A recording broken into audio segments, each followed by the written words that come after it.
How to set dark mode in Duolingo. Hello everyone, I am Vishaka and welcome to our channel.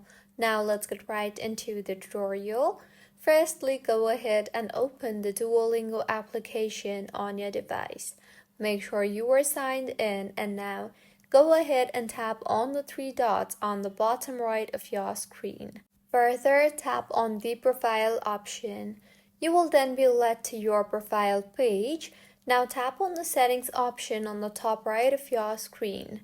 Here, under the General tab, you will see the option for dark mode. Tap on that and then select the On Radio button, and with this, your Duolingo will be in dark mode. So, this is how you can set dark mode in Duolingo.